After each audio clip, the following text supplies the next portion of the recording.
우리는 날마다 이제 마지막을 향하여 달려가고 있다는 사실을 기억하면서 마지막을 준비하는 지혜로운 청지기들이 되시기를 주님의 이름으로 축복합니다. 미국에 가서 보니까요, 이 끝이 보이지 않는 텍사스 벌판을 차로 달릴 때 보니까요, 운전 기사도 지겨워하더라고요. 얼마나 긴지, 그 벌판이 긴지. 이 가도 끝이 보이지 않는 그런 평원에, 그 평원의 서부 시대 때 있었던 얘기 중에 이런 얘기가 있더라고요. 서부 시대 이제 그 광활한 대지 위에 불이 났는데, 요새도 뭐 그쪽에 불이 많이 나잖아요. 이 얼마나 센 강풍이 부는지 초속 70km로 이게 불이 번져가는데, 놀래가지고 사람들이 말을 타고 달려가는데 말보다 불이 더 빨리 가는 거예요. 워낙 이 강풍이 부니까 도대체 달려가다가 말이 지쳐가지고 더 이상 갈 수 없는 상황이 됐어요. 그때 이런 위기 상황에서 어떻게 살 수 있을까 싶은데, 그때요, 그 사람 말에서 내려가지고 그는 그 주위를 낫으로 풀을 베기 시작하더니 쌓아놓고 불을 피우는 것입니다. 그랬더니 불이 타오르면서 반대편에서 오는 불과 이리 마주치니까 이게 더 이상 불이 번지지 않는 것이, 한번 타고 난 땅은 다시 불이 번지지 않는 것처럼 타고난 땅엔 불이 번지지 않는 것이었어요. 그래서 살 길이 있더라는 것이, 그런 것처럼 우리는 그리스도 예수 안에 있는 사람들은 하나님께서 우리의 죄와 모든 허물을 다 씻어 주셨기에 두 번 다시 심판받을 일은 없지만, 그러기까지 우리의 준비는 반드시 필요하다는 사실을 다시 한번 생각하면서, 성경은 인간이 유한한 존재라서 육체적으로 하는 일에도 한계가 있고 지식적인 일에도 한계가 있다라고 말하고 있어요. 그러나 누구에게나 죽음이라는 최종적인 한계도 있다는 것입니다.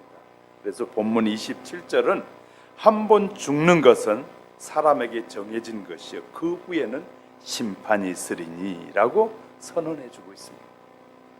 이러한 인간의 한계를 극복하려고 하지만 죽음은 그러한 방법으로 해결될 수 있는 문제가 아니라는 사실입니다. 유한한 인간은 죽음이라는 정해진 이치를 거스릴 수가 없다는 말이죠. 아담과 하와의 범죄, 창세기 3장 6절에 말미암아 이 인류에게 죽음이란 피할 수 없는 형벌이 내려졌다라고 바울은 로마서 5장 12절에서 분명히 말해주고 있습니다. 즉 원죄의 결과로 죽음이 모든 사람들에게 주어졌지만, 이 유일적으로 있었던 역사적인 일에는 딱 두 사람이 죽지 않고 하나님 앞에 올려졌다라고 우리에게 말해주고 있습니다. 그 외에 모든 사람에게는 다 죽음이 있다는 것입니다. 저도 마찬가지고 여러분도 마찬가지고 어느 날 우리의 인생은 영과 육이 분리되는 죽음을 경험하게 될 것입니다. 그러나 주님이 그 전에 오시면 죽음을 경험하지 않을 수도 있게 될 것입니다. 우리는 지금 이 더운 이때도 우리는 죽음이라는 사실을 한번 살펴봐야 된다는 것이죠. 그리고 우리의 믿음을 다시 한번 꼭 붙잡고 살아가야 되기 때문에, 우리의 믿음은 때로는 수많은 유혹을 받을 때 흔들리기 쉽습니다. 저와 여러분이 말씀의 반석 위에 바로 서 있지 않으면 언제든지 우리의 믿음은 흔들릴 수 있다는 것이죠. 저와 여러분의 믿음이 반석 위에 탁 세워져 버리면 그 다음에는 마귀도 건들지 못합니다. 왜냐하면 건드려봤자 건드리면 건드릴수록 그 사람의 입에서 나오는 소리가 예수밖에 없습니다. 그러니까 마귀도 건드려봐야 손해니까 건들지 않은 것 같아. 근데 마귀는요, 어떤 사람을 잘 건드느냐, 왔다 갔다 할 만한 사람, 쉽게 흔들리는 사람. 그 말을 들어보고는 이쪽에 그것 같기도 하고 이 말 들으면 이쪽도 맞는 것 같고 이런 사람에게 마귀는 굉장히 많은 유혹의 손길을 뻗치게 될 것입니다. 저와 여러분이 오늘요 육체와 영혼이 분리되는 죽음의 상태, 즉 고린도후서 5장 11절에 보니까 이는 우리가 다 반드시 그때 뭐 하게 된다? 그리스도의 심판대 앞에 서게 될 것이다. 그러면서 하는 말이 최후의 심판을 받기 위해서 우리는 부활하게 될 것이다.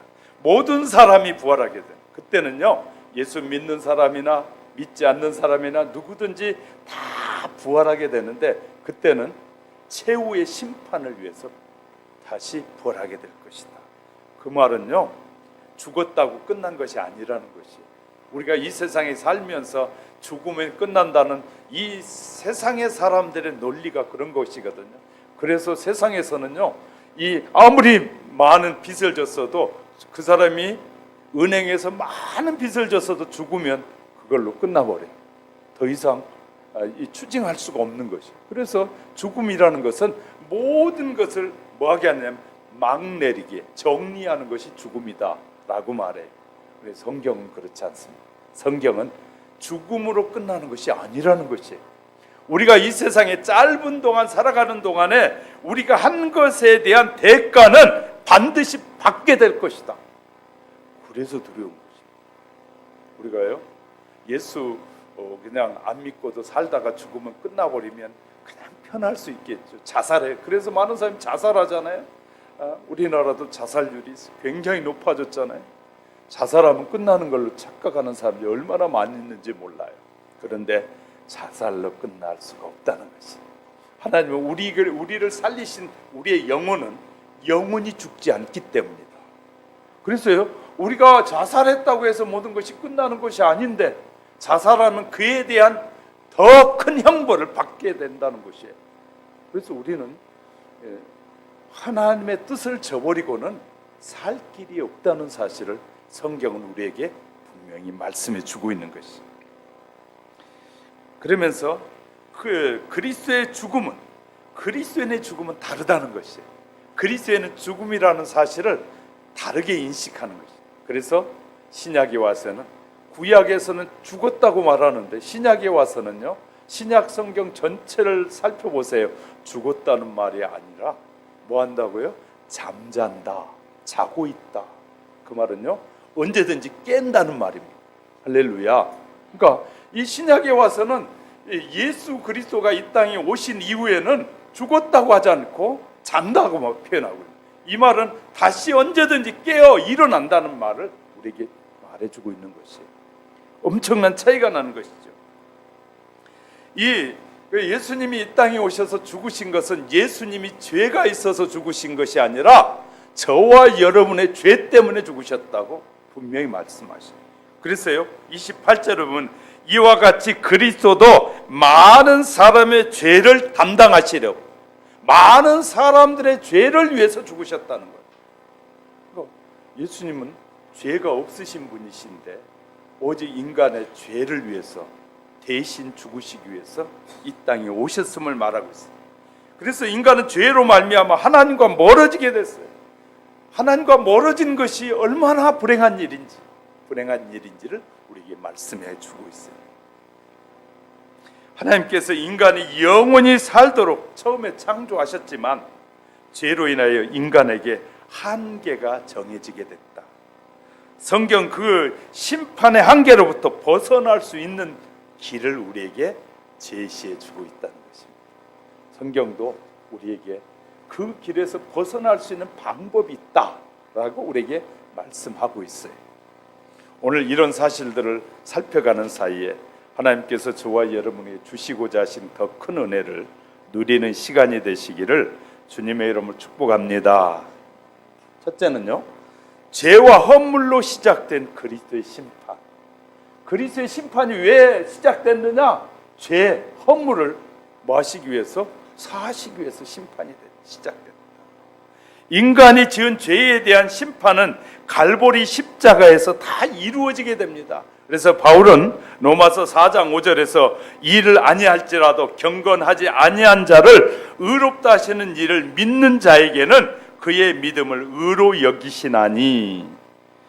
행함이 없음에도 불구하고 믿음으로 구원받을 수 있는 길이 우리에게 열렸다라고 말하고 있는 거예요. 하나님은 갈보리 십자가에서 우리의 죄를 예수님에게 담당하게 하셨다고 바울은 고린도후서 5장 21절에 하나님이 죄를 알지도 못하신 이를 우리를 대신하여 죄로 삼으신 것은 우리로 하여금 그 안에서 하나님의 의가 되게 하려 하심이라. 예수님은 죄를 알지도 못하시는 분이에요. 그에게 죄를 짊어지게 하심은 바로 우리의 죄 때문임을 분명히 말씀해 주고 있는 것입니다. 그래서 예수님은 모세가 광야에서 노뱀을 든 것 같이 들림을 밟게 될 것이다 라고 요한복음 3장 14절에서도 우리에게 말씀해 주고 있어요.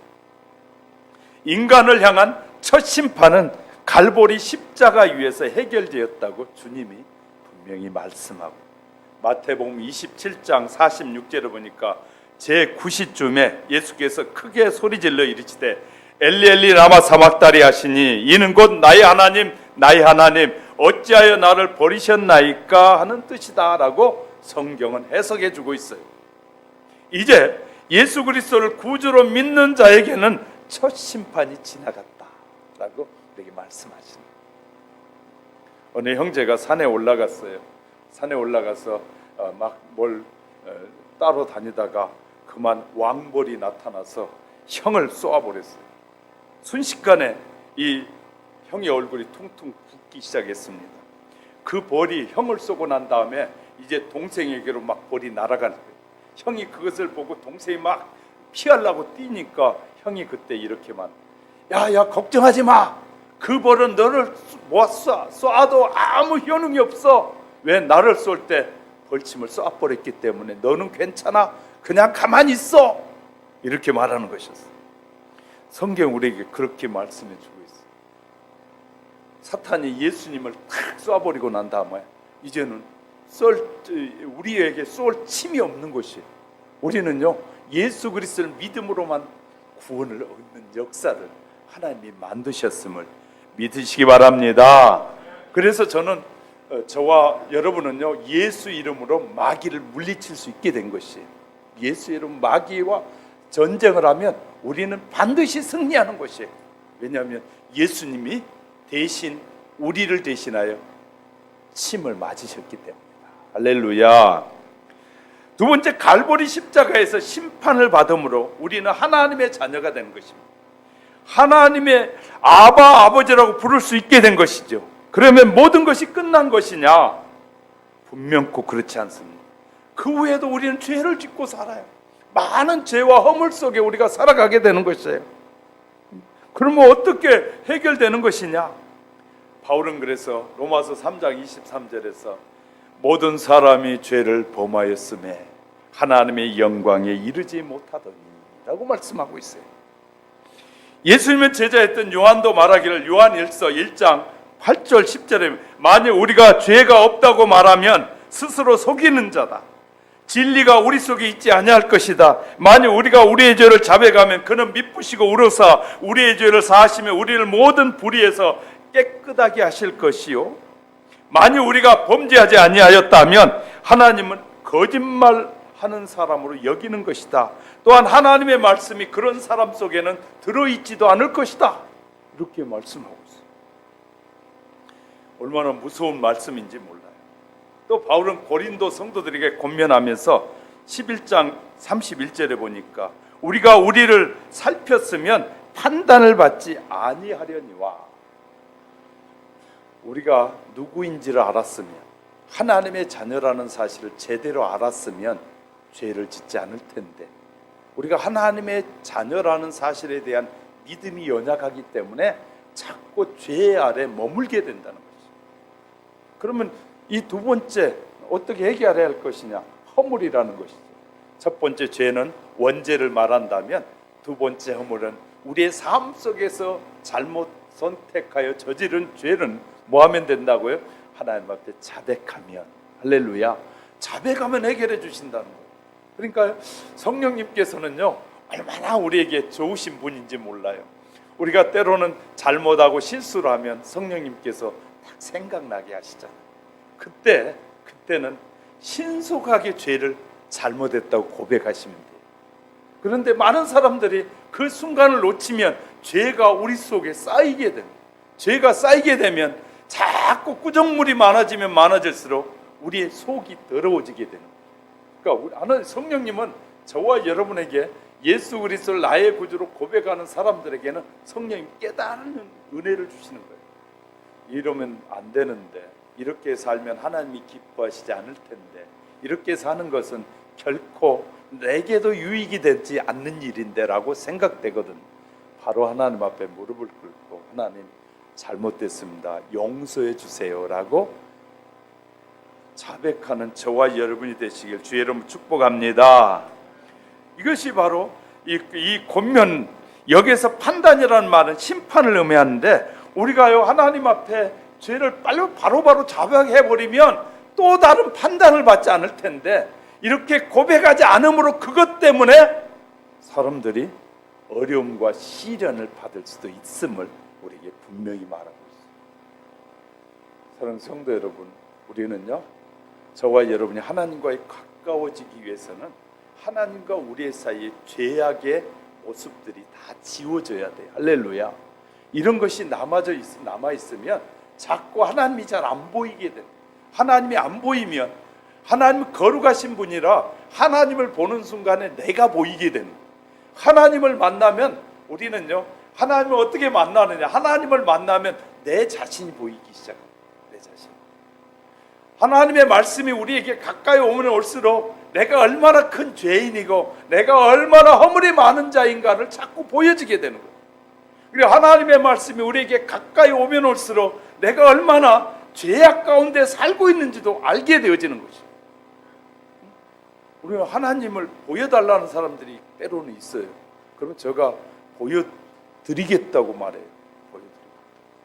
여기 기록한 하나님의 말씀을 그대로 믿기만 하면 하나님이 보일 거라고 분명히 제가 가르쳐요.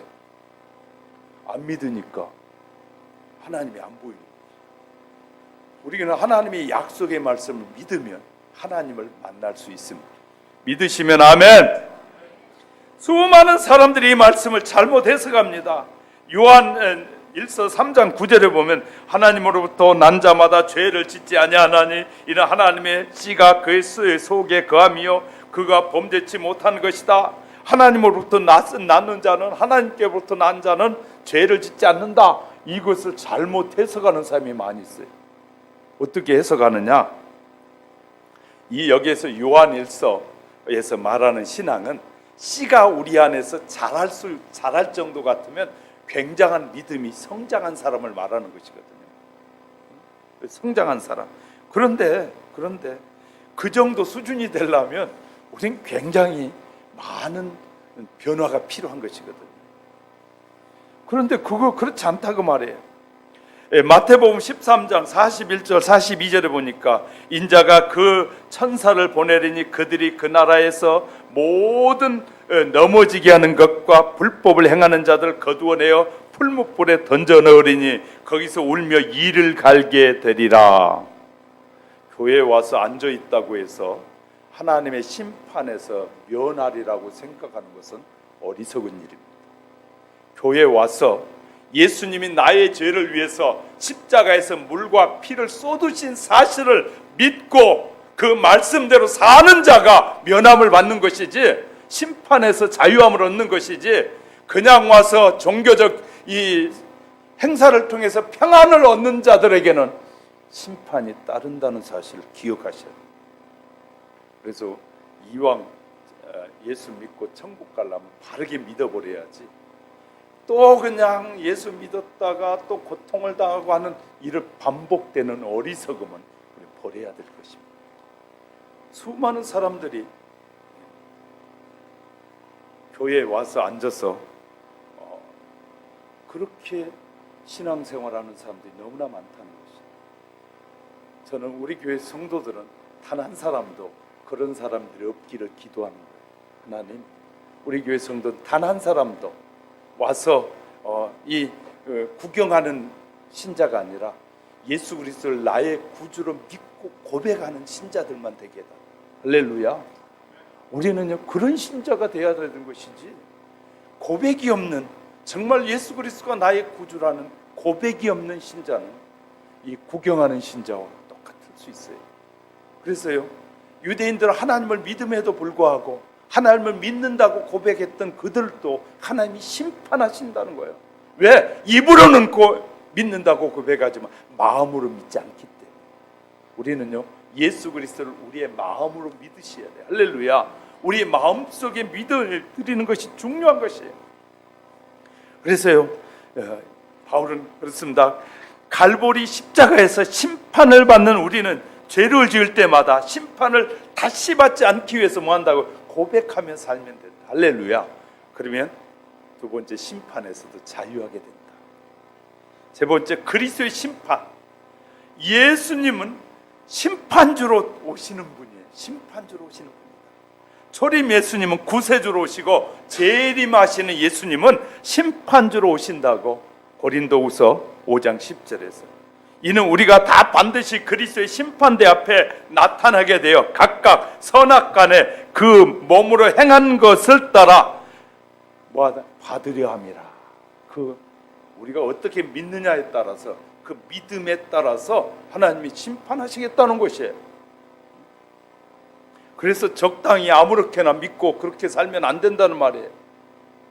이왕 하나님의 자녀로의 삶을 살려면 확실한 믿음을 가지고 살아야지, 적당히 그냥 이 왔다 갔다 하면서 평안이나 얻고 그냥 쉬는 식으로 사는 신자가 돼서는 안 된다는 말입니다.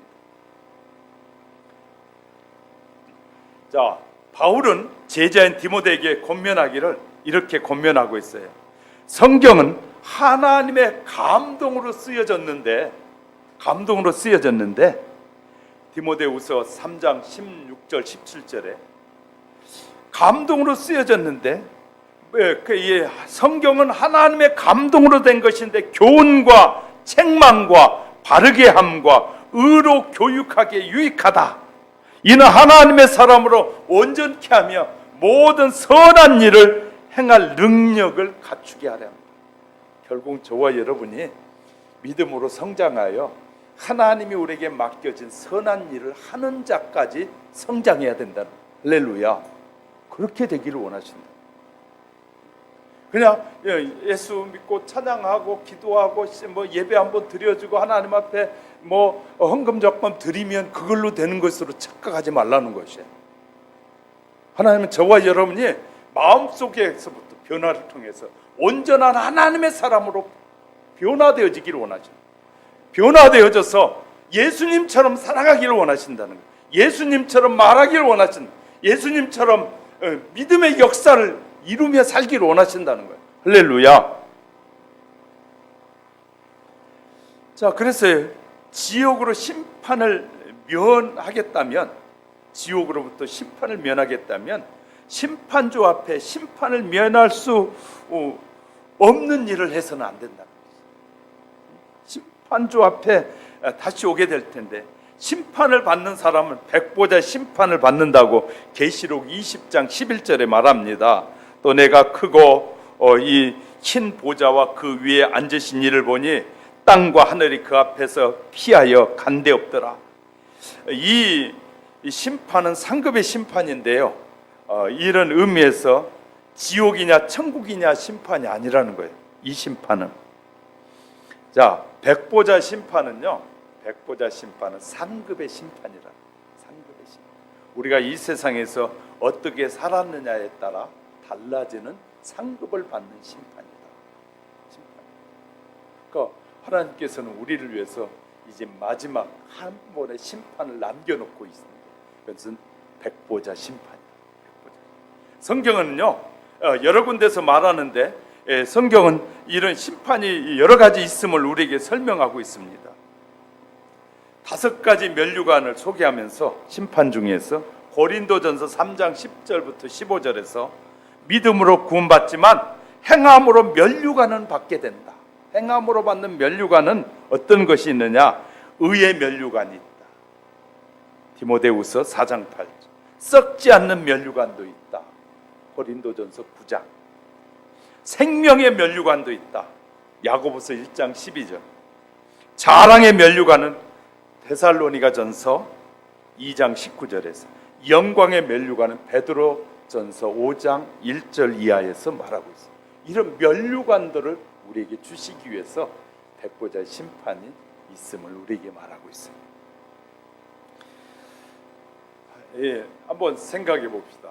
학교에서 공부 잘하는 학생과 못하는 학생을 똑같이 취급하는 것은 불공평한 것이 불공평.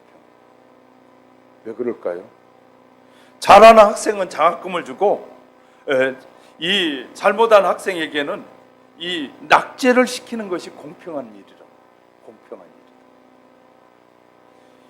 이 다음에 심판도 마찬가지입니다. 신앙생활 잘하고 주님의 말씀대로 사는 사람과 대충 산 사람과 똑같이 하나님께서 똑같이 인정하신다면 그럼 불공평한 것이에요.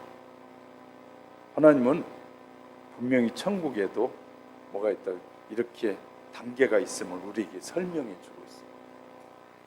하나님은 결코 세상에서 이 사람들 눈치 보면서 이렇게 신앙생활하는 걸 결코 기뻐하지 않아요. 우리는 늘 하나님의 눈치를 잘 보는 사람이 돼요. 하나님이 뭘 원하실까? 하나님이 어떻게 해야 기뻐하실까? 어떻게 하나님의 뜻대로 사는 것일까? 이런 것에 관심을 가진 사를 하나님은 찾고 계신다. 그냥 적당히 그냥 시간만 때우고 시간만 가면 된다라는 이런 허황된 생각을 가진 사람을 결코 기뻐하시지 않아요. 하나님은 우리가 최선을 다할 때 하나님은 최선을 다하는 자에게 뭘 준비하고 있다? 면류관, 약속의 면류관을 준비하고 있다라고 약속하고 계셔요. 롯의 가정이 소돔과 고모라에 내린 유황불에 속해서 나와 모든 것이 유황불이 막 나오더니 결국은 모든 것이 불타버리고 말았어. 그랬더니 남는 것이라고 하나도 없는 것이에요. 소돔과 고모라가 얼마나 화려하고 아름다웠는지 몰라요. 외국의 사람들이 한국에 오면 한국 서울이 밤이 너무너무 아름답다. 저는 미국에 갔을 때 라스베가스를 밤 12시에, 우리 시간으로 말하면 밤 12시에 라스베가스 공항에 내리기 위해서 상공을 날랐는데 정말 황금색이요, 아주 누런 황금색의 도시더라. 그런데 그 속에는 무슨 일이 벌어지는 줄 알아요? 도박과 이 성매매 이런 것들로 가득한 도시, 죄악의 도시가. 그래서 많은 그리스도인들이 거기에 들어가서 지금은요, 이제 그런 죄악의 도시를 변화시켜서 가정의 도시로 만들어가고 있어요. 가족들이 모여서 함께 나누고 교제하는 도시로 바꿔가고 있는 거예요. 서울이 아무리 아름다워도 하나님의 나라와는 비교될 수 없는 것 아니겠어요? 하나님 저와 여러분에게 말씀하신, 내가 너희에게 준비해 놓은 것은 이 세상의 그 어떤 것과도 비교될 수 없다. 할렐루야! 하나님은 우리에게 엄청난 것을 예비해 놓으시고 우리를 맞이할 준비를 하고 계십니다. 그렇기 때문에 하나님이 얼마나 우리를 사랑하시는지를 알게 되는 것입니다. 자, 그러면 하나님은 어떤 사람들을 심판하실까? 이스라엘의 첫 왕이었던 사울은 하나님께서 쓰시다가 버렸어요. 우리가요, 교회 안에서도 하나님이 쓰시다가 버릴 사람도 있다는 사실입니다. 하나님의 종으로 부름을 받았으나 택함을 받지 못한 사람들도 있을 수 있다는 것이에요. 왜? 유혹에 넘어지잖아요. 유혹에 넘어지고 회개하지 않고 자백하지 않으면 그들은 하나님으로부터 버림을 받게 될 것입니다. 그래서요, 왜 하나님께서 그러면 사울을 쓰시다가 버렸느냐, 그 이유를 사무엘이 이렇게 증언하고 있어요. 사무엘상 15장 17절에 보니까 왕이 스스로 작게 여기실 때 이스라엘의 지파의 머리가 되지 아니하셨나이까. 이 말은 이런 것입니다. 왕이 스스로 자기를 작은 자로 여길 때 하나님이 쓰셨는데 스스로 내가 큰 자가 됐다라고 하니까 하나님 버리셨다는 거예요. 우리말로 표현하면 교만해지면 하나님이 버리신다. 목사도 장로도 집사도 권사도 하나님의 말씀 앞에 교만해지면 하나님이 버리실 수 있다는 사실을 기억하셔야 돼요. 우리는 철저하게 하나님 앞에 겸손한 자의 삶을 살려고 애쓰지 않으면 우리가 유혹에 넘어질 수 있다는 것입니다. 수많은 유혹이 우리 앞에 있어요. 그런데 하나님께서 그렇게 자기 스스로를 높였던 사울은 버리시고 이세의 아들이었던 8번째 다윗은 스스로가 작다라고 생각, 몸도 작았지만 굉장히 그 당대 사람들은 이렇게 해서 다윗이 못생겼다, 생긴 것도 멋지게 생기지 않았다는 것이죠. 그런데 하나님은 그런 다윗은 오직 한 마음, 자기에게 맡겨진 일에만 충성을 하는 그런 사람. 하나님은요, 오늘도 자기에게 맡겨진 일에 충성하는 자를 찾으신다. 그리고 남을 존중히 여기고 자기를 낮게 여기는 자를 찾으시는 하나님. 할렐루야.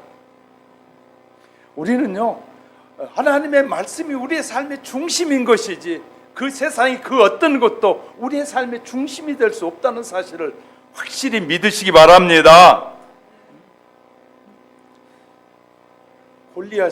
다윗이 나타나니까 골리앗이 다윗을 보면서, 야, 너희 나라에는 이 장수가 없느냐? 제 애를 나한테 보냈느냐? 그러잖아요, 골리앗이.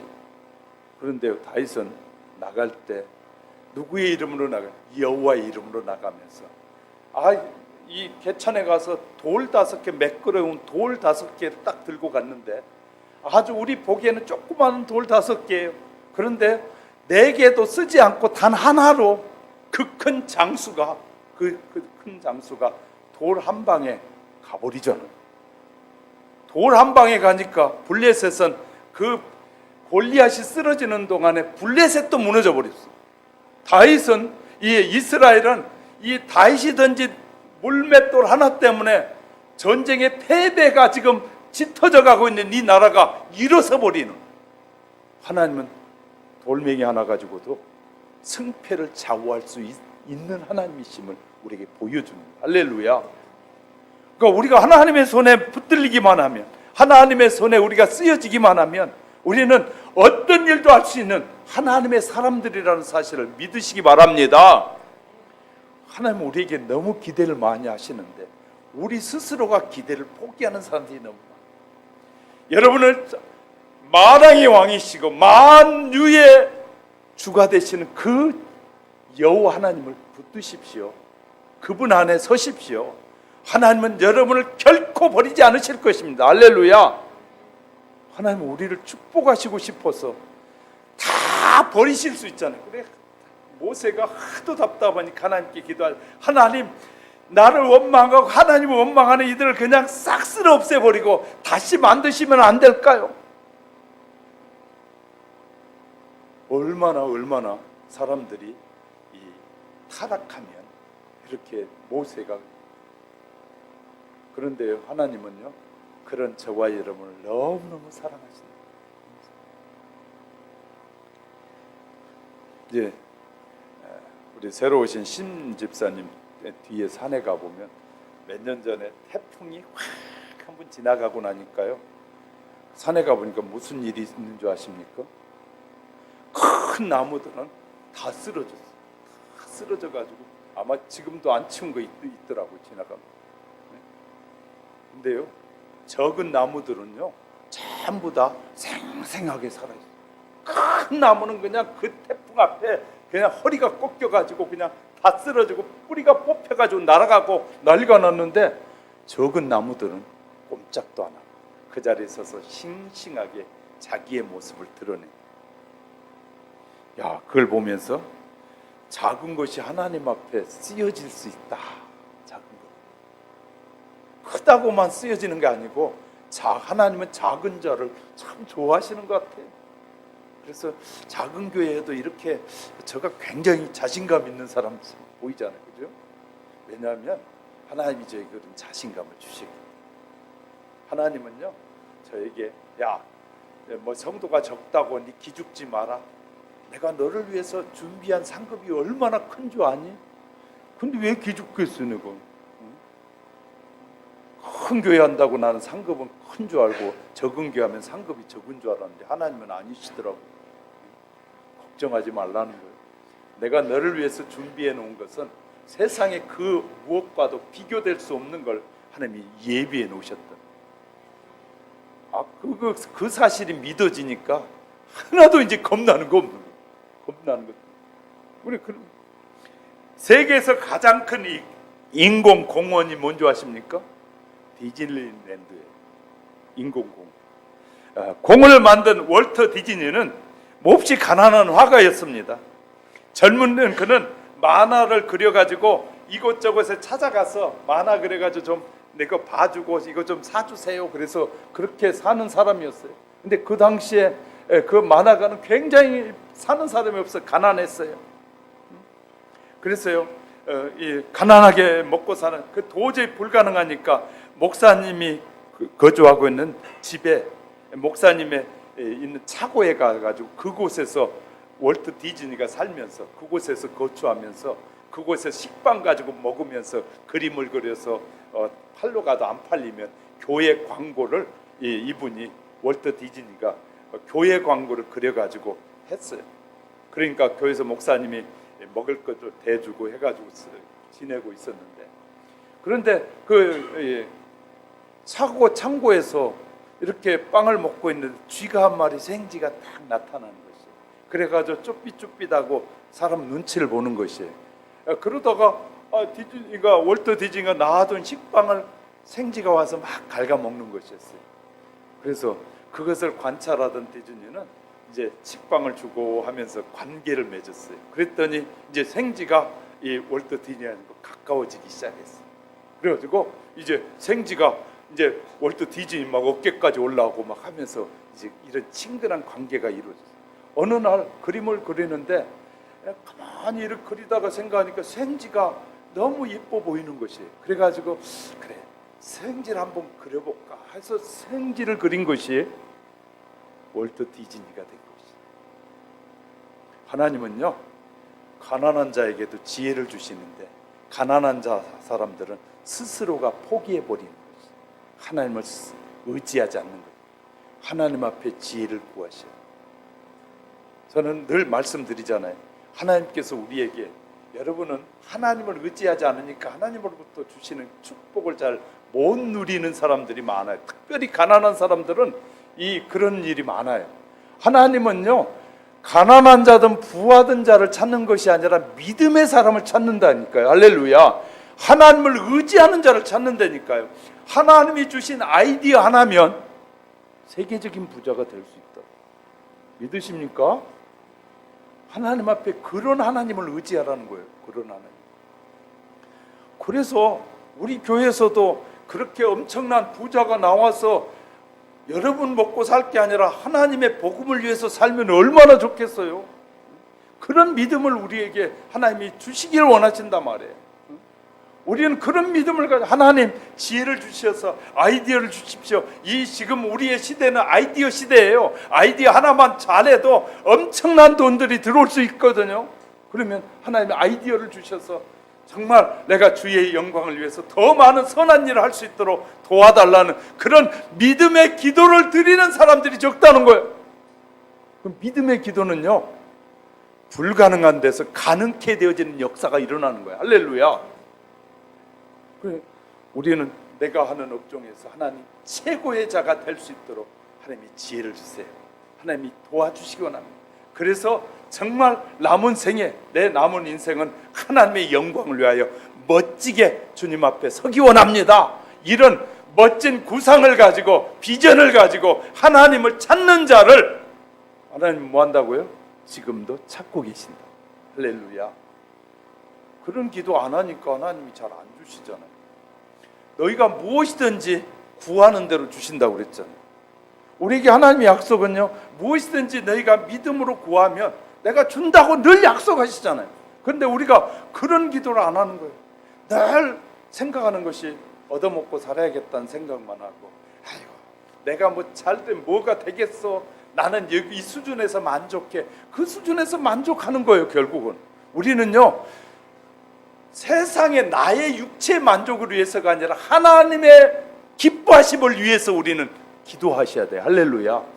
하나님이 어떤 일을 할 때 기뻐하시는, 우리 주위에도 얼마나 어려운 사람들이 많아요.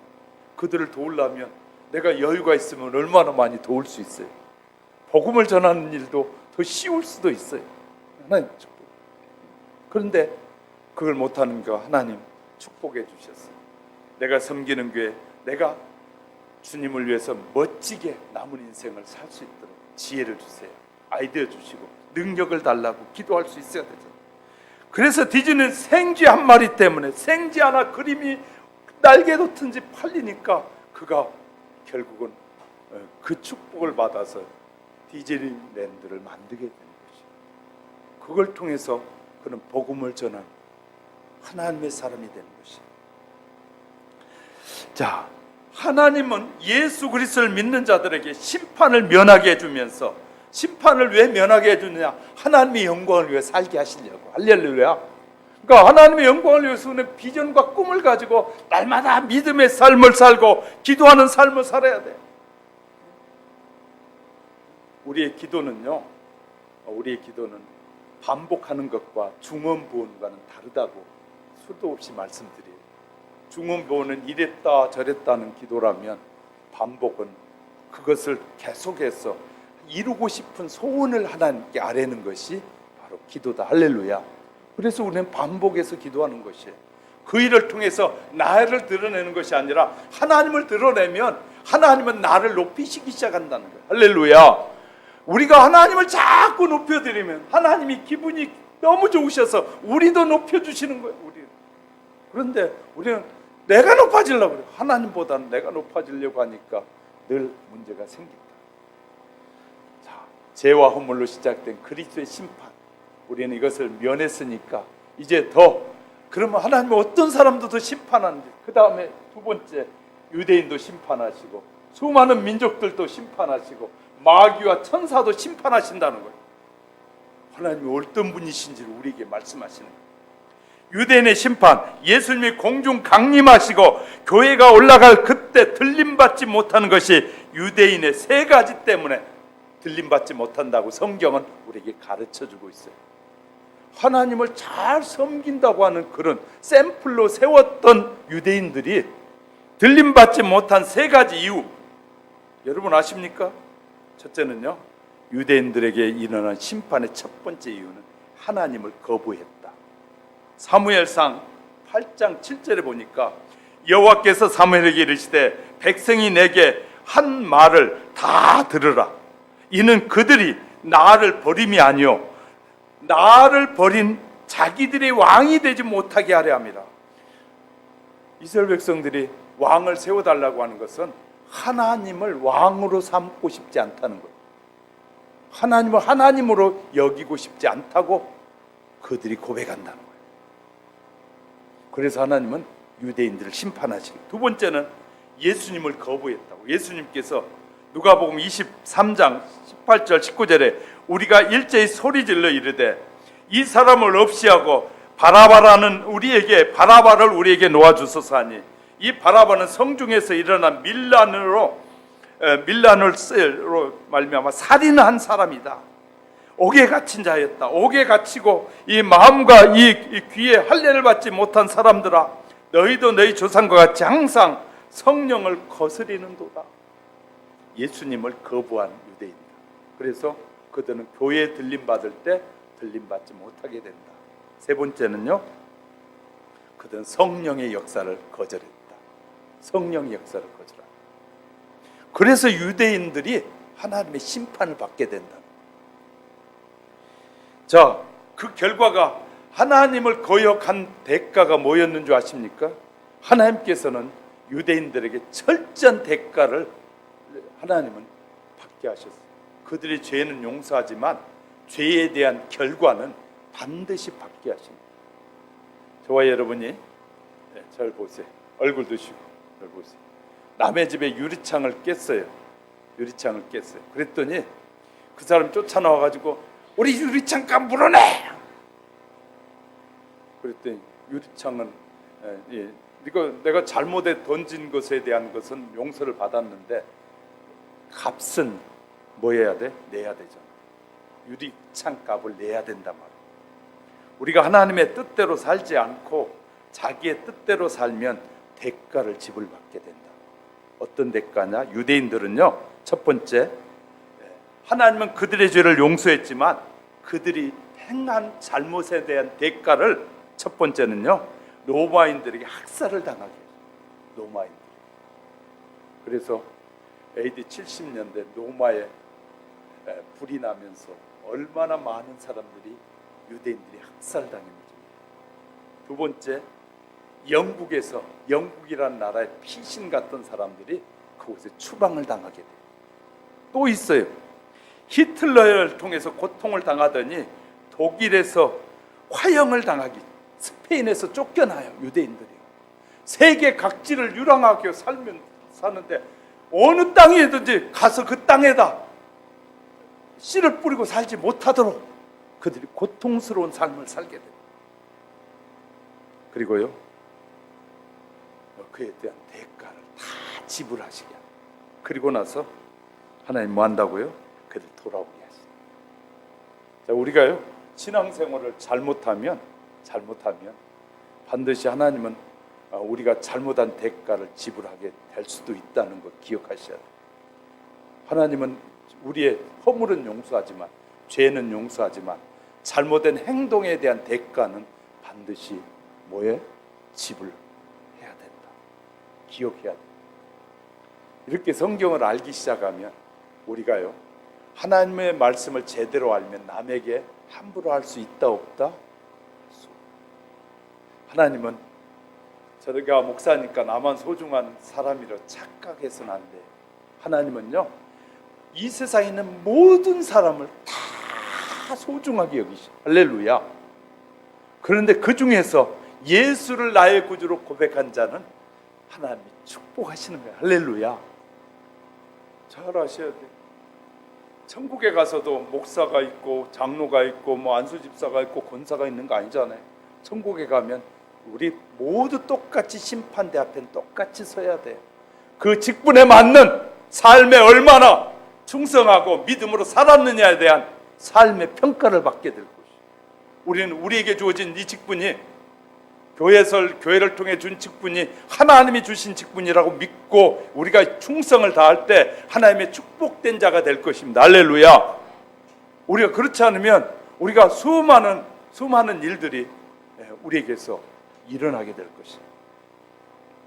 다니엘은 말합니다. 다니엘 12장 1절에 보니까 그때 내 민족을 호위하는 큰 군주 미가엘이 일어날 것이요, 이 미가엘이 일어나게 될 건데, 또 환란이 있으리니 이는 개국 이래 그때까지 없던 환란일 것이다.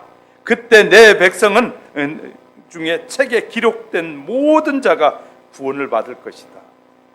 이런 심판의 날이 있음을 우리에게 선언하고 있어요.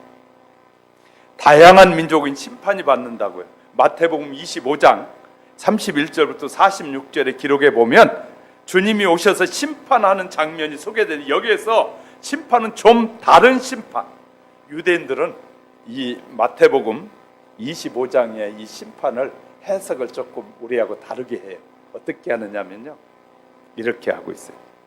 예수님을 믿고 섬기는 자는 양이라고 했고, 예수님을 배척한 사람을 염소라고 하는데, 유대인들은 이렇게 해석을 하고 있어요. 뭐라고 해석하느냐? 양과 염소가 그렇지 않다, 이렇게 쓰고 있어요. AD 70년에 7월 9일에 이스라엘 백성들이 나라를 다 잃어버려요. 예루살렘의 성이 무너짐으로, 로마의 티토 장군에 의해서 완전히 무너지면서 나라가 사라져버렸어요. 그리고 1948년 5월 14일 나라를 찾습니다. 1900년 동안 나라를 없이 쫓겨다니면서 바다를 먹물 삼고 하늘을 두루마리 삼아도 자기들이 받은 그 핍박의 역사를 다 기록할 수 없다라고 유대인들은 지금도 말해요. 그러면서 유대인들은 이렇게 말해요. 우리가 이렇게 막 방황하고 다닐 때 우리를 도와준 사람은 양이고 우리를 그때 핍박하는 사람은 염소다. 이렇게 그들은 해석을 하고 있어요. 유대인들. 그러니 자기 주관적 해석이라 그래요. 자기 주관.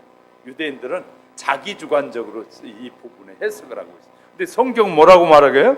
예수님을 잘 믿고 따르는 자는, 주인을 따르는 자는 양이고 그 주인을 거절한 자는 염소다라고 성경은 말하고 있는데 유대인들은 그렇게 해석하고 있다. 그래서 모든 민족, 다양한 민족들이 심판을 받게 된다라고 말합니다.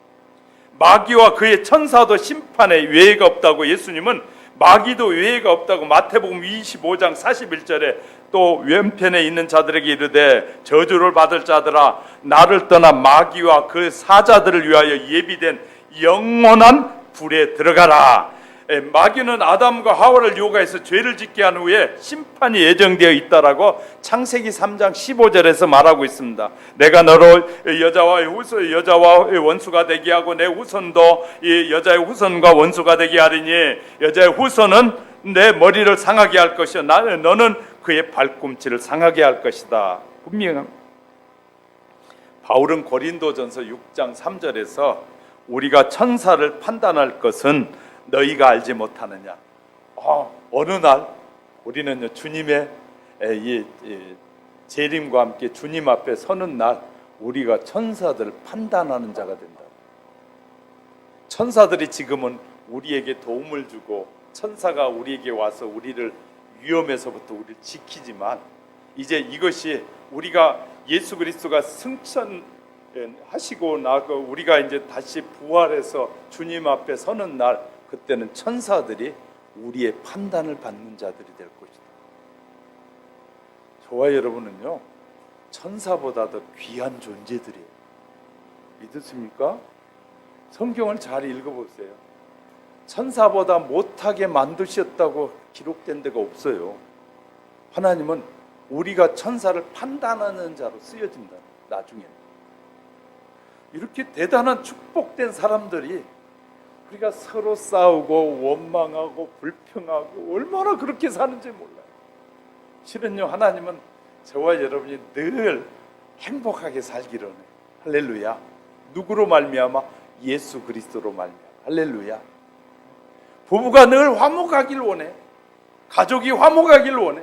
교회 안에가 서로 형제가 자매와 서로 화목하길 원해. 하나님은 그걸 원하시는 거예요. 그래서 교회라는 공동체를 통해서 하나님의 화목의 은혜를 베풀고 계시는 거예요. 할렐루야.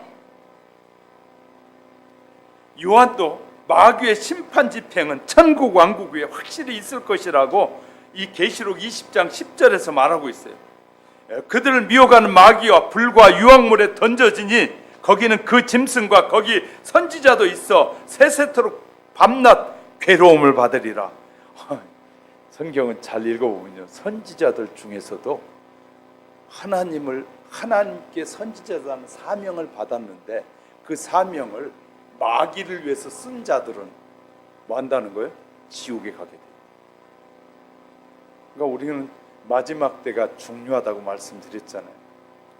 저는요 성경은 우리에게 이렇게 가르쳐요. 마지막 때 목사는 성도를 잘 만나야 되고 성도는 지도자를 잘 만나야 된다.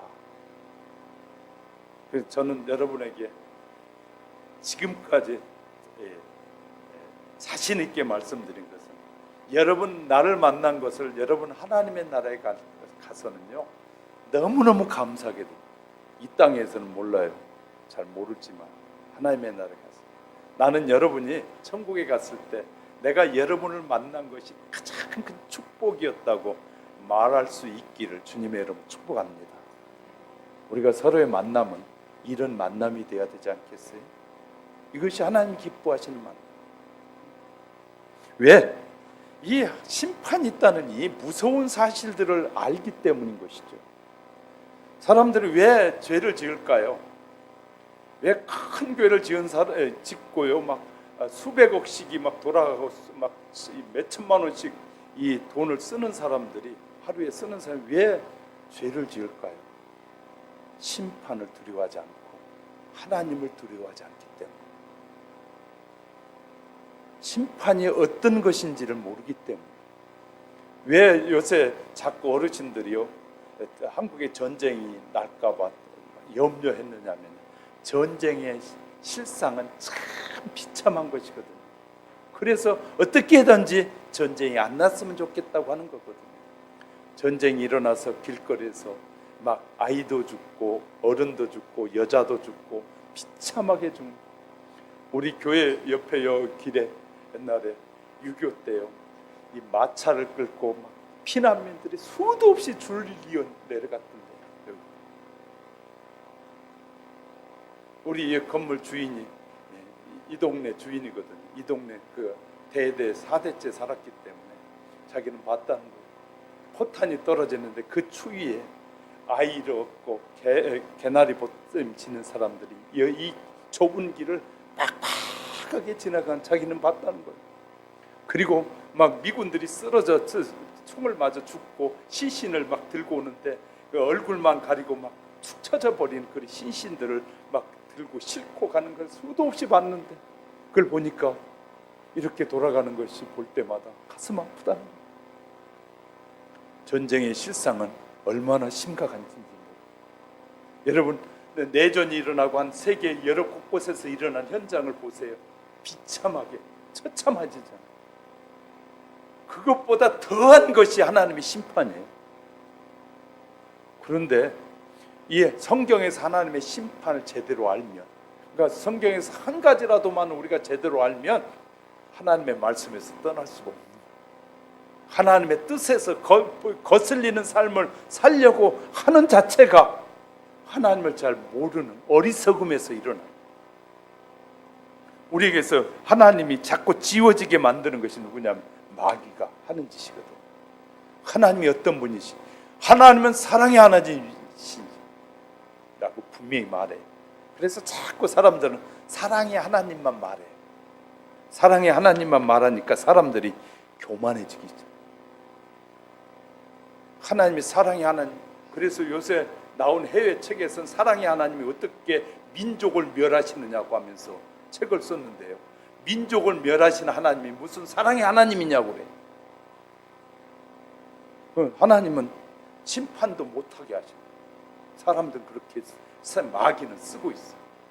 하나님은요, 하나님을 믿는 자는 만대까지 축복하지만 하나님을 믿지 않는 자들은 두 번 다시 돌아보지 않고 심판하시는 하나님. 할렐루야. 그러니까 예수 그리스도를 믿고 하나님의 자녀가 되는 자들에게는 한없는 사랑을 베푸시는 분이지만, 예수 그리스도를 나의 구주로 고백하지 않고 하나님의 뜻을 거역한 자에 대해서는 의로 판단하시는 분명하신 하나님이시에요. 할렐루야. 이런 하나님의 양면성을 모르니까 늘 양면성을 생각하지 않고, 하나님은 사랑의 하나님이 어떻게 그러냐고 민족을 멸하시고 막 엄청난 학살을 향해도 그냥 놔두시냐고 하는 것은요, 하나님이 어떤 분인지를 모르셔서 하나님 우리에게 말씀하셨어요. 내가 이런 자들은 복을 주고 이러한 자들은 심판하시겠다고 명확하게 우리에게 말씀하고 계셔요. 할렐루야. 그 명확한 하나님의 음성을, 하나님의 말씀을 우리가 소홀히 여기고 우습게 여기기 때문에 문제가 되는 것이에요. 우리는 하나님의 말씀을, 하나님은 한 약속대로 이루신 하나님이시다. 할렐루야. 반드시 그 약속은, 하나님 한 번 하신 약속은 사람은 바뀌어도 하나님은 바뀌지 않는다. 성경을 너무나 우습게 여기는 사람들이 자꾸 하나님의 뜻을 거역하고 사람 중심으로 흘러가게 만드는 것이죠. 그래서요, 현재 대한민국의 지도자들도, 현재 지도자들도, 과거의 지도자들도, 많은 지도자들이 이 백성들을 하나님께로 인도하기보다는 사람 중심으로 인도해 가는 것이죠. 그들은 믿지 말라는 것이에요. 그들이 아무리 좋은 일을 계획할지라도 그들의 계획의 종점은 멸망이기 때문에. 할렐루야. 하나님의 사람들은 가다가도 유턴할 수 있지만, 하나님의 사람이 아닌 사람들은 유턴도 없고 그들은 다시 돌아올 수 없어요. 그렇기 때문에 우리는요, 그래서 가끔 제가 믿는 사람이 어느 자리에 올라가면 기대를 조금 하잖아요. 그러면 저보고 자꾸 그 편이다, 그런 사람들이 있더라고요. 저는요, 하나님의 사람들에게는 회개할 기회가 있지만 하나님을 아예 믿지 않는 자들은 회개할 기회도 없는 것이거든요. 성경을 좀 잘 알자 말이에요. 성경을 잘 모르니까 누구에게 희망을 걸어야 될지를 모르는 거예요, 사람들이. 우리는요, 그래도 우리가 희망을 걸 수 있는 것은 하나님을 믿는 사람들인 거예요. 그들에게는 하나님이 회개의 기회를 주시기 때문에. 하나님 자체를 거역한 자들은 그들이 아무리 좋은 공약을 해도 그들의 공약은 의미 없는 공약이에요. 성경이 그걸 가르치잖아요. 우리가요, 하나님을 바로 믿자고요. 이왕 믿을 거 바로 믿죠. 심판이 있다니까요. 얼마나 무서운 심판이, 영원토록 받아야 될 심판이 우리 앞에 기다리고 있는데, 예수 믿는 거 적당히 믿고 대충 믿으려고 하지 말고 잘 믿고 바르게 믿어서 하나님 앞에서 영원토록 행복한 인생을 우리가 기회, 단 한 번의 기회, 우리에게 주어진 기회, 놓치면 어리석고 놓치지 않는 사람 축복이 임할 줄 믿습니다. 세 번째, 이 백보자의 심판. 준비한 건 많은데 시간이 짧아서 빨리 줄여야 돼요. 백보자의 심판은 인류에게 지금 다가오고 있어요. 인류에게 주님의 재림의 때가 자꾸 다가오고 있잖아요. 이것은요, 마지막 심판. 그 심판이 지금 우리에게 자꾸 다가오고 있는데, 우리는 깨어서 우리의 믿음을 잡고 자라게 해야 되고, 우리의 믿음이 더 든든한 반석 위에, 말씀 위에 세워지도록 노력해야 돼요. 할렐루야. 하나님 우리에게 말씀을 주신 것은 그렇게 삶을 노력해 보라고, 그러면 내가 너희를 도와주겠다고 약속하시는 거예요. 가만히 있는 자에게 주신다는 것이 아니라 그렇게 살고자 애쓰고 힘쓰는 자에게, 그러니까 두들기고 찾는 자가 찾게 될 것이고 얻게 될 것이라고 말씀하고 계시는 거예요.